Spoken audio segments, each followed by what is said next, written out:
Hi guys, কি খবৰ আপোনালোকৰ? মই deepsikha skitchenলৈ সকলোকে স্বাগতম জনাইছোঁ। আজি মই এগ পৰঠাৰ ৰেচিপি লৈ আহিছোঁ। আহকচোন তেনেহ'লে দেৰি নকৰি ভিডিঅ'টো উপভোগ কৰোঁ।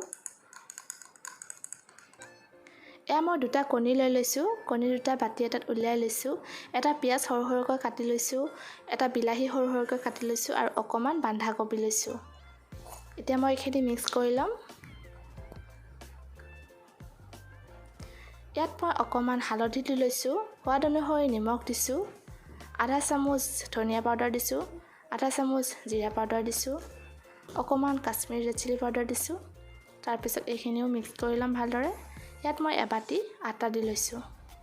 এতিয়া মই অকণমান পানী দি এইখিনি পেষ্ট বনাই ল'ম। আপোনালোকে ইচ্ছা কৰিলে ইয়াতে গাখীৰো দিব পাৰে। এয়া মই গেছত পেন এখন গৰম হ'বলৈ দিছোঁ। ইয়াত মই 2 চামুচ ৰিফাইন তেল দি ল'ম। তেলখিনি গৰম হোৱাত ইয়াত মই মিশ্ৰণখিনি দি দিম। এনেদৰে মিশ্ৰণখিনি দি অকণমান বহলাই দিব হেতাখনেৰে।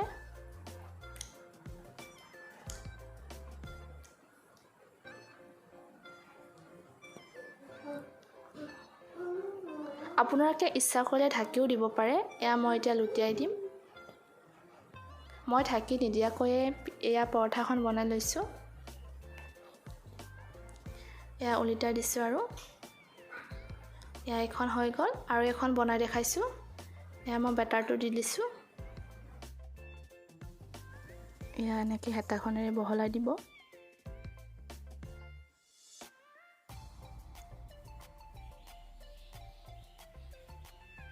এতিয়া মই লুটিয়াই দিম। এয়া আমাৰ ৰেডি হৈ গ'ল। মই ধুনীয়াকৈ পৰিৱেশন কৰি দেখাইছোঁ। আপোনালোকে বনাই খাবচোন এবাৰ। আৰু মোৰ ভিডিঅ'টো যদি ভাল লাগে লাইক কৰিব, শ্বেয়াৰ কৰিব, লগতে মোৰ চেনেলটো ছাবস্ক্ৰাইব কৰি দিব। Thank U.